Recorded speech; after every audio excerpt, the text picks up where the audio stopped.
Excellences, Monsieur le Président, Monsieur le Secrétaire général, Excellences, Mesdames et Messieurs, j'aimerais de prime abord vous réitérer mes félicitations les plus vives à l'occasion de votre élection à la tête de l'Assemblée générale et exprimer notre profonde gratitude à l'endroit de votre prédécesseur pour le travail accompli. Nous nous réunissons à un moment où les conséquences des crises multiples, sécuritaires, économiques et climatiques, continuent de frapper nos pays. La pauvreté persiste et s'aggrave à certains endroits du monde, les désastres écologiques prolifèrent, entraînant dans leur sillage d'innombrables victimes. Nous réitérons nos condoléances au gouvernement et au peuple frère du Maroc et de la Libye et leur réaffirmons notre pleine solidarité. Les innovations technologiques sont porteuses d'espoir, mais engendrent légitimement des peurs quant aux usages destructeurs qui peuvent en être faits. Tous ces défis, si nous devons les relever ensemble, exigent plus de confiance, plus de coopération internationale et plus de solidarité. Le thème retenu pour cette 78e session, rétablir la confiance et raviver la solidarité mondiale, accélérer l'action sur l'agenda 2030 et ses objectifs de développement durable vers la paix, la prospérité, le progrès et la durabilité pour tous. S'il est noble, il faut reconnaître tacitement que la trajectoire que nous semblons avoir prise est en fait inverse. Le déficit de confiance et la suspicion mutuelle sont omniprésents et affectent de manière négative la coopération internationale. Au multipartisme inclusif et intégré que le secrétaire général a appelé de ses vœux, s'oppose une logique des clubs et des groupes, ce qu'un analyste a appelé le mini-latéral. Cette érosion de la confiance n'est pas soudaine.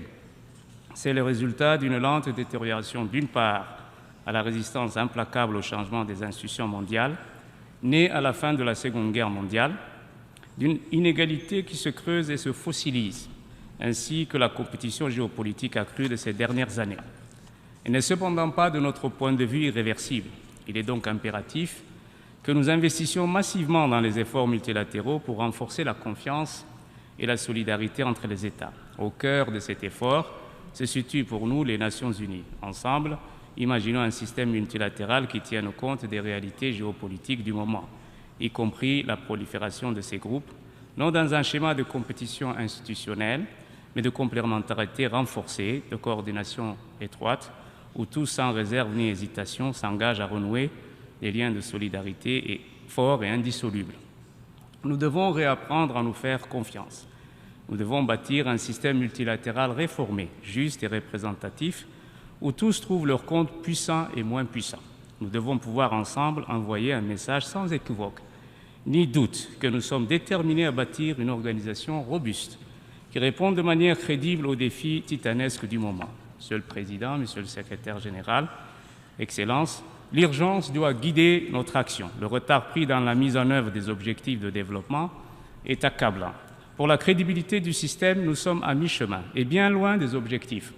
Selon certaines estimations, si le rythme demeure le même et que les volumes de financement restent inchangés, il faudrait 63 autres années pour y arriver. Près d'une décennie s'est écoulée depuis l'adoption de l'agenda 2030 pour le développement durable et du programme d'action d'Addis Abeba. De multiples engagements ont été pris depuis, mais malheureusement, nous nous trouvons dans une situation où nos pays sont encore plus dans le besoin maintenant que durant la dernière décennie. À cet effet, le FMI a déclaré qu'un tiers de l'économie mondiale sera en récession en 2023. Et pour la première fois, le PNUD a également constaté que l'indice de développement humain est en baisse dans 9 pays sur 10. À cet égard, notre pays reste pleinement engagé de manière constructive dans les négociations intergouvernementales du sommet du futur, qui devrait accélérer la mise en œuvre de l'agenda 2030 pour le développement durable.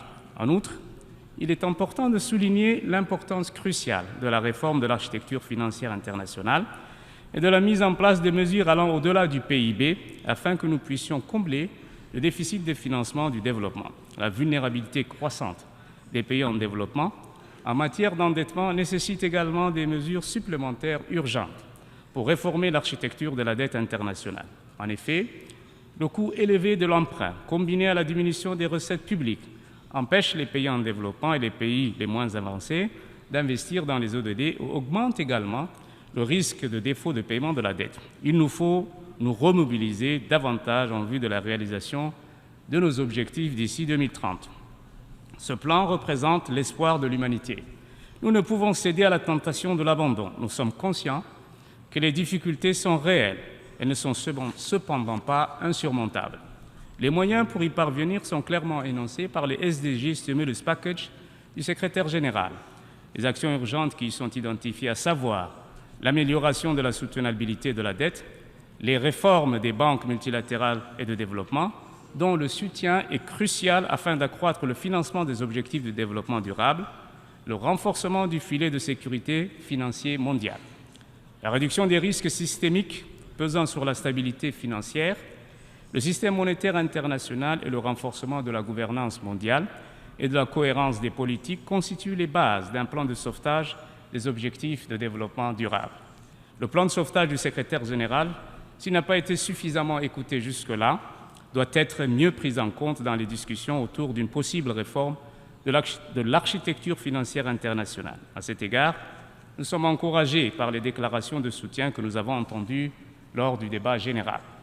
La réforme de l'architecture financière internationale, notamment du FMI et de la Banque mondiale, ne peut pas attendre. Nous devons renforcer la participation des pays en développement à la prise de décisions économiques internationales, à l'établissement de nouvelles normes, afin que nous puissions nous adapter au changement de l'économie mondiale.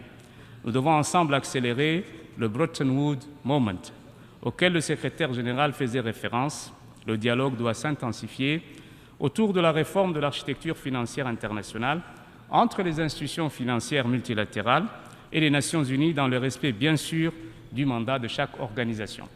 Monsieur le Président, Monsieur le Secrétaire général, en dépit de la détérioration économique mondiale et les difficultés énoncées ci haut, Djibouti a œuvré inlassablement à la réalisation des ODD et a enregistré des avancées notables dans la réduction de la malnutrition et de la sous-alimentation et a géré de manière efficace la pandémie du Covid-19.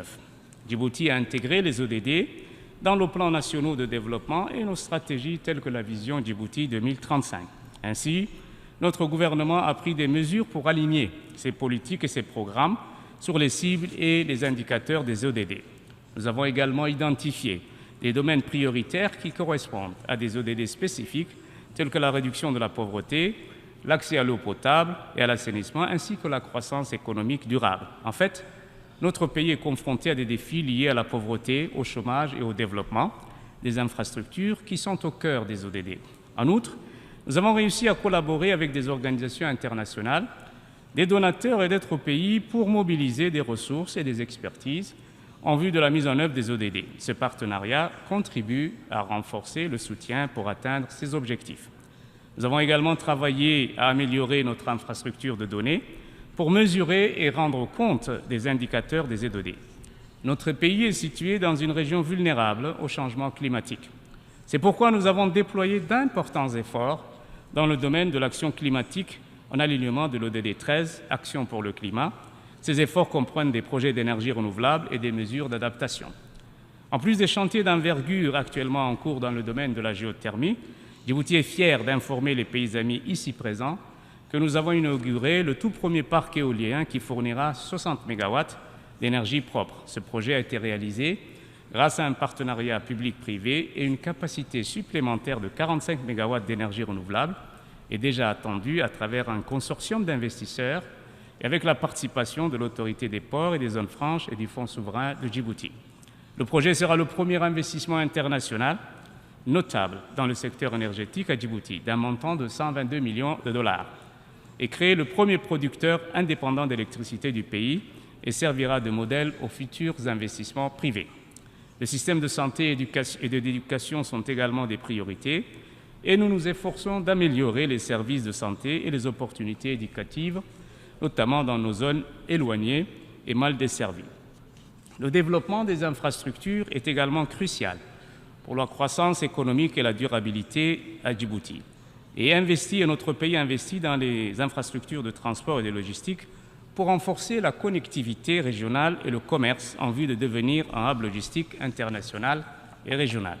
Enfin, dans le domaine de la paix et de la sécurité, Djibouti a joué un rôle majeur dans les efforts de maintien de la paix régionaux et cherche à maintenir la stabilité dans toute la région de la Corne de l'Afrique. Tous ces engagements envers le ZDD les ODD, reflètent les efforts de notre pays pour relever les défis pressants et améliorer le bien-être de notre peuple tout en contribuant au développement durable mondial. Monsieur le Président, Monsieur le Secrétaire général, le changement climatique demeure une menace existentielle pour nos pays. C'est une réalité particulièrement aiguë dans la Corne de l'Afrique, mais partout ailleurs dans le monde aussi. Le séisme qui a causé la perte de plusieurs milliers de personnes au Maroc, ainsi que l'immense isolation causée par le cyclone Daniel en Libye, sont là pour nous le rappeler. D'où l'urgence d'honorer les engagements pris dans l'accord de Paris, et si rien n'est fait, l'impact négatif du changement climatique continuera à entraîner des perturbations importantes, y compris la multiplication des événements météorologiques extrêmes, la raréfaction des ressources, l'élévation du niveau de la mer et l'augmentation des personnes déplacées, l'aggravation de la faim et de la pauvreté. Nous sommes profondément déçus que la promesse de mobiliser chaque année 100 milliards de dollars n'ait jamais été tenue. Nous appelons vivement les pays développés à tenir cet engagement. Nous nous réjouissons de la décision cruciale prise lors de la COP27 à Sharm el-Sheikh de créer un fonds pour les pertes et dommages. Nous en appelons à son opérationnalisation rapide et formons le vœu que les recommandations du comité de transition sur le mode de fonctionnement du fonds pourront être adoptées lors de la COP28 qui se tiendra prochainement aux Émirats arabes unis. Monsieur le Président, Monsieur le Secrétaire général, nous sommes encouragés par la détermination du gouvernement somalien à mettre en œuvre les priorités nationales clés sur la base du dialogue, y compris la fiscalité fédérale et les amendements à l'architecture de la sécurité nationale. Nous l'exhortons à poursuivre ce dialogue, en particulier sur le processus de révision constitutionnelle et toutes les autres questions qui demeurent en suspens. Le combat pour libérer le territoire somalien des forces Al-Shabaab est un combat vital. La mobilisation de toutes les forces somaliennes sous la direction de son Excellence, Monsieur le Président Hassan Sheikh Mahmoud, mérite d'être soutenue sans réserve jusqu'à l'accomplissement du but ultime. Cependant, nous exprimons la crainte que les gains obtenus sur ce front ne soient remis en cause par la baisse du nombre de soldats de l'ATMIS, dont nous saluons le courage et l'abnégation. Si nous comprenons les contraintes liées aux ressources financières disponibles, les conséquences de nos décisions méritent d'être soigneusement considérées. La Somalie, à cette étape critique, a besoin d'un soutien maximal à la mesure de la menace qui pèse sur elle. Nous demeurons préoccupés par la détérioration de la situation sécuritaire au Soudan et appelons à la mise en place rapide d'un cessez-le-feu et la reprise immédiate des pourparlers visant à l'arrêt des hostilités et la négociation politique pour une sortie de crise. Djibouti, en tant que président en exercice de l'IGAD et sous le leadership de son Excellence M. Ismaïl Omar Guelleh, président de la République de Djibouti, est déterminé à œuvrer pour une paix durable dans ce pays frère avec lequel nous partageons des liens politiques, historiques, culturels étroits. Au Sud-Soudan, nous nous félicitons de la signature en 2018 de l'accord de paix revitalisé et appelons à la mise en œuvre accélérée des dispositions de l'accord demeuré en suspens afin de conclure la période de transition. Au Yémen, voisin, nous convenons avec les membres du Conseil de sécurité que l'issue durable hors de la crise est la conclusion d'un accord de paix inclusif. Nous nous félicitons du transfert du pétrole du superpétrolier en décomposition FSO Safer, amarré au large de la côte de la mer Rouge au Yémen, vers un nouveau navire. La République de Djibouti s'est engagée dès le début et au plus haut niveau dans un plaidoyer auprès de la communauté internationale afin qu'une solution coordonnée sous les auspices des Nations unies se mette en place. Si notre région et le monde n'avaient pas agi, les côtes de la Corne de l'Afrique et de la péninsule arabique auraient été polluées, exposant les communautés à des toxines mortelles et contaminant les réserves d'eau potable de toute la région. La navigation via le canal de Suez aurait été perturbée, interrompant la nourriture, le carburant et les fournitures vitales, ce qui aurait exacerbé les conditions humanitaires déjà désastreuses au Yémen. Outre le principe de base, arrière de repli et de coordination d'activités délicates et cruciales, la République de Djibouti a servi aux Nations unies dans le cadre des opérations de sauvetage du FSO Safer, de plateformes de sécurisation et de stockage du pétrole brut. Plus d'1 million de barils ont été transférés dans un navire nommé le Nautica. À travers cette collaboration, mon pays et les Nations Unies ont épargné à la région une catastrophe écologique hautement dommageable à l'environnement, à l'économie et à la santé de l'ensemble des populations des pays riverains de la mer Rouge. Et réaliser également l'exploit d'éviter à la communauté internationale une marée noire dont le seul coût de nettoyage est estimé à hauteur de 20 milliards de dollars. À l'heure où le monde est confronté à une multitude de crises urgentes, il s'agit là d'un point positif et d'un exemple modèle de coopération internationale. Maintenant, nous devons terminer le travail en retirant le SAFER de la mer Rouge. Nous sommes gravement préoccupés par l'escalade de la violence et la reprise des hostilités dans le conflit israélo-palestinien. Nous sommes concernés par la poursuite d'Israël en toute illégalité de la construction et l'expansion illégale de colonies de peuplement. La reprise des hostilités et la poursuite des activités de peuplement mettent en péril la viabilité de la solution à deux États. Face au désespoir montant, l'incertitude croissante et l'absence d'un horizon politique, il nous faut agir. L'initiative de revitalisation du plan de paix arabe, menée conjointement par l'Arabie saoudite, l'Égypte, la Jordanie, la Ligue des États arabes et l'Union européenne, mérite notre plein soutien. Monsieur le Président, Monsieur le Secrétaire général, nous l'avons dit à plusieurs reprises depuis cette tribune, nous le répétons encore aujourd'hui, nous sommes épris de paix, nous demeurons entièrement disponibles à achever le processus de normalisation avec l'Érythrée, trouver un règlement durable et pacifique aux différents frontaliers qui continuent à nous opposer, ainsi que les autres questions en suspens. Pour conclure, je souhaite exhorter de nouveau les pays membres des Nations Unies à bâtir ensemble un avenir plus sûr, plus prospère, plus solidaire, un avenir d'où la guerre, la faim et la pauvreté sont exclus. Je vous remercie.